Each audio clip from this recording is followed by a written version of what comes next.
धीरेन्द्र कृष्ण शास्त्री जी महाराज जी के श्री चरणों में आपके दर्शन से ही पूज्य बालाजी सरकार का दर्शन अनुभव हो रहा है। आपके चरणों की धूल ये दास अनिरुद्ध अपने माथे पर सजाता हुआ अपने आप को कृतार्थ समझ रहा है। जय गोपी चित चोर प्रभु, जय जय माखन चोर, जय जय माखन चोर। राधा मेरी मात है, पिता मेरे घनश्याम, इन दोनों के चरणों में मेरा कोटि कोटि प्रणाम, मेरा कोटि कोटि प्रणाम। आग लगी आकाश में बरस रहे अंगार, संत न होते जगत में तो जल जाता संसार, तो जल जाता संसार। बोलिए श्री बागेश्वर बालाजी सरकार की, संत समाज की, स्वामी जी के द्वारा सुंदर कार्यों की, हिंदू राष्ट्र की, भारत माता की जय जय श्री राधे, जय जय श्री राधे। उपस्थित सभी भक्तजनों को जय श्रीमन्नारायण, जय श्री कृष्णा। सभी माताओं बहनों बेटियों को, पिता तुल्य बुजुर्गों को, सबको जय श्रीमन्नारायण। पूज्य मलुक पीठ वाले महाराज जी जिनके चरणों की धूल ये दास बनने की कोशिश कर रहा है, ऐसे पूज्य स्वामी जी भगवत तुल्य पूज्य स्वामी जी के श्री चरणों में और पूज्य संत श्री आप सभी विद्वानों के, गुरुजनों के और संतों के श्री चरणों में बारंबार नमन। पूज्य स्वामी श्री धीरेन्द्र कृष्ण शास्त्री जी महाराज जी के श्री चरणों में आपके दर्शन से ही पूज्य बालाजी सरकार का दर्शन अनुभव हो रहा है। आपके चरणों की धूल ये दास अनिरुद्ध अपने माथे पर सजाता हुआ अपने आप को कृतार्थ समझ रहा है। आपने इस दास को यहाँ बुलाकर, जैसे सुदामा को भगवान श्री कृष्ण ने गले से लगाकर सुदामा का मान बढ़ा दिया, ऐसे स्वामी जी ने दास को याद करके दास का मान बढ़ा दिया। आपके चरणों में बारंबार नमन, बारंबार नमन।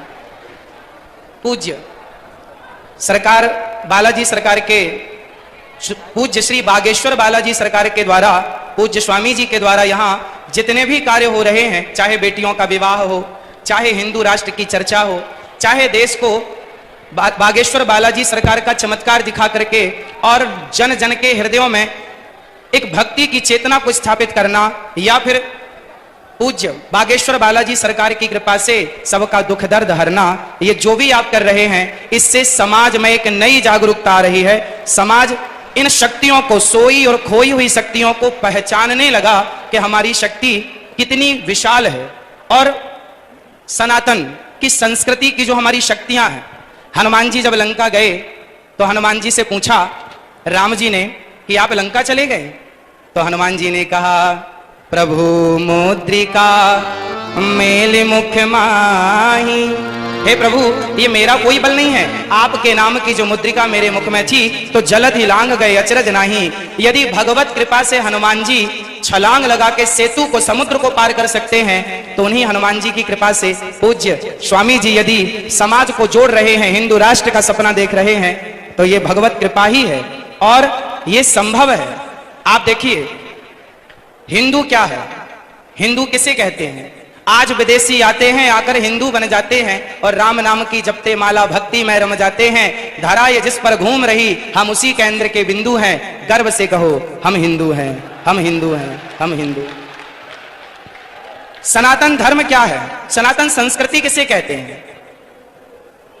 आज समझने की बात है। जब हमसे कोई पूछता है कि आप कितने भाई हैं, तो हम कहते हैं हम 2 भाई हैं, हम 3 भाई हैं, हम 4 भाई हैं, हम 5 भाई, या हम सिंगल हैं। हम ऐसा परिचय देते हैं। यदि आप कितने लोग चाहते हैं कि हिंदू राष्ट्र बनना जरूरी है, चाहते हैं, तो आज से अपना परिचय बदलिए और कोई आपसे पूछे आप कितने भाई हैं, तो ये मत कहो कि हम 1 2 3 4 5 भाई हैं, ये कहो हम टोटल 4 भाई हैं। और 4 कौन कौन?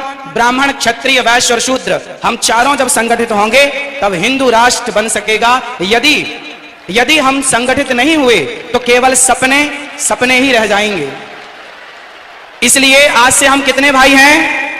कौन कौन? ब्राह्मण, क्षत्रिय, वैश्य, शूद्र, ये चारों मिलकर जहां सुमति तहां संपत्ति नाना, जहां कुमति तहां विपत्ति निदाना। जहां संगठन होता है ना वहीं विजय होती है। जहां एकता है वहां सब कुछ है, संसार की हर खुशी वहां है जहां एकता है। यदि हम बिखर गए, मुगलों ने, अंग्रेजों ने क्या किया? हम हिंदुओं को, हम सनातनियों को लड़ाया, आपस में लड़ाया। फूट डालो शासन करो किसका नारा था? तो आपस में लड़ाया उन्होंने, हम लड़ते चले गए और लड़ने का परिणाम यह हुआ कि हमारे देश के टुकड़े टुकड़े हो गए। केवल लड़ाई का परिणाम है ये। यदि हम संगठित रहते तो क्या मजाल किसी की कि हमारी तरफ कोई आंख उठाकर देख लेता। हमारे सनातन धर्म में चाहे ब्राह्मण हो, क्षत्रिय हो, वैश्य हो, शूद्र हो, आप बताइए आज जिस छुआछूत ऊंच नीच की बात की जाती है, बताइए क्या हमारे सनातन धर्म में, क्या हमारे हिंदू धर्म में, क्या हमारे वेद पुराणों और ऋषि मुनियों के द्वारा क्या छुआछूत की भावना कभी थी? यदि छुआछूत होता तो भगवान राम निषाद राज्य को गले ना लगाते। यदि छुआछूत होता तो भगवान राम माता शबरी के बेर ना खाते। इसका मतलब है भगवान और भक्त। हमारे यहां तो संत रैदास जी हुए हैं जिनके चरणों को लोगों ने प्रणाम किया है, धो धो करके पिया है, जिनका आज भी ये मुहावरा, ये वाक्य आज भी प्रचलित है कि मन चंगा तो कठौती में गंगा। ऐसे महापुरुषों को हमने अपने हृदय में बिठाकर उनको पूजा है। यदि हमारे यहाँ जातवाद होता, ऊंच नीच होती, तो हम कभी भी ऐसे लोगों को इस रूप में स्वीकार ना करते। इसका मतलब हमारे देश में जातवाद था ही नहीं। ये जातवाद का जहर घोलकर सिर्फ सनातनियों को आपस में लड़ाने का षड्यंत्र किया गया और जिस षड्यंत्र की चपेट में हम सभी भारतीय आ गए। हमको लड़ाया गया, हमें गलत पढ़ाया गया। जैसे समझिएगा क्या क्या गलत पढ़ाया गया। हम लोगों को पढ़ाया गया कि हम जब पढ़ते थे ना तो हमें पढ़ाया जाता था गा गणेश का, गा से गणेश। आज पढ़ाया जाता है गा से गधा। जब गा से गधा पढ़ेंगे तो गधा ही होंगे, फिर गणेश वाली बुद्धि कहां से लाओगे? इसलिए अब एक वाक्य देखिए इतिहास से। लोग कहते हैं कि हिंदू धर्म में सती प्रथा थी, राजा राम मोहन राय जी ने इसे बंद किया।